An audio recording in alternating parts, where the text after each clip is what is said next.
Sit. Right, some stuff to chat about. John, thanks so much for joining me and for chatting. Great. You have, as I know, an incredible story to tell about how CAP began.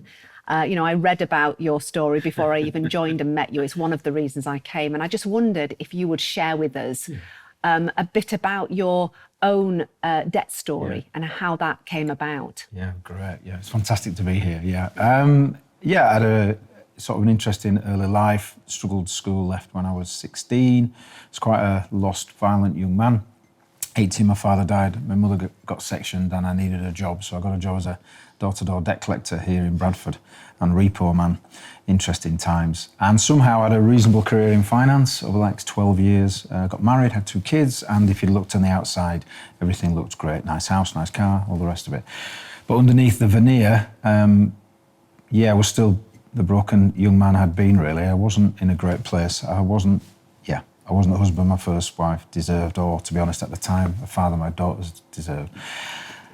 No easy way to say it. I lost a lot, so I ended up marriage failing, separation, and then, ironically, massively in debt, and ended up living in one room of a friend's house where my girls stayed. They slept on little camp beds, and the poverty was real. I remember Christmas, just me and my girls having bacon sandwiches on Christmas Day, but it wasn't just having no money, it was the relentless shame and guilt that I felt.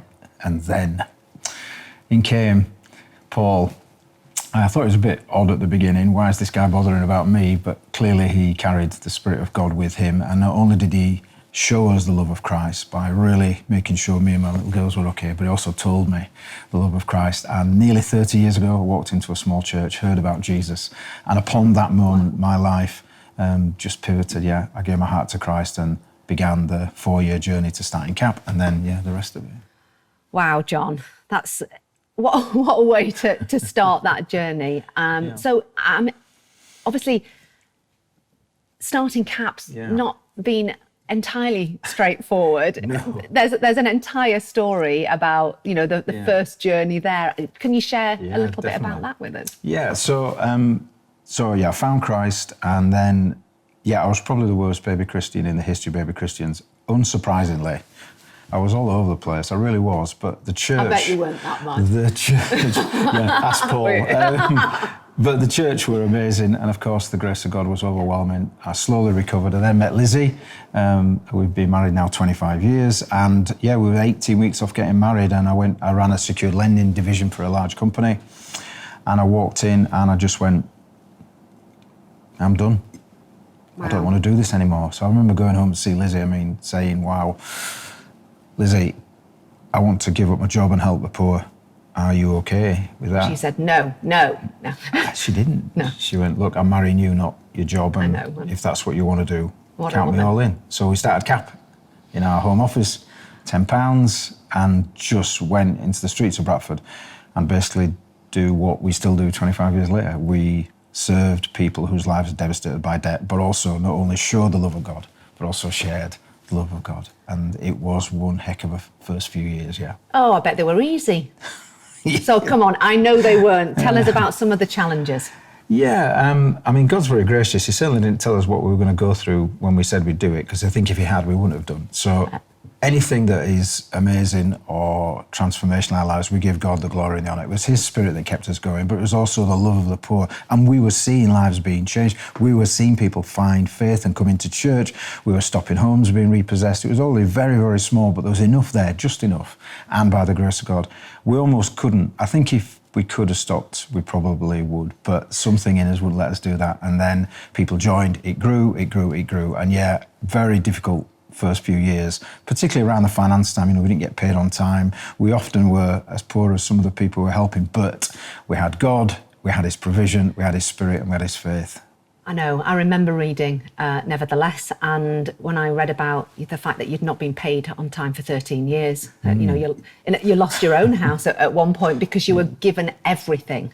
So I know that this was a challenging thing, but it just didn't deter you.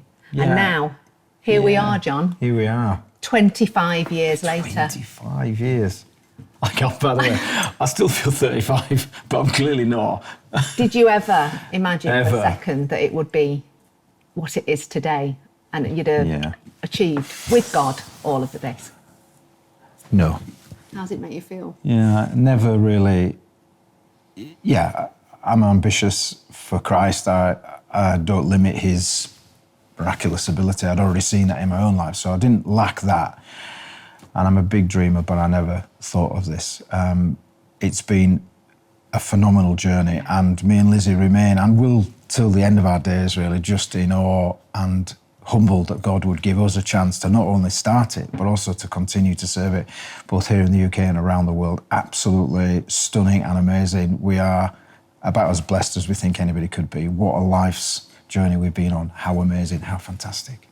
And so resilient to have come through all of that and still be smiling, going, but God has blessed your faithfulness. He's blessed us all over. And I can see that, the outworking of that. So 25 years on, the church has been absolutely at the centre of CAP. No right church, from the no start. CAP.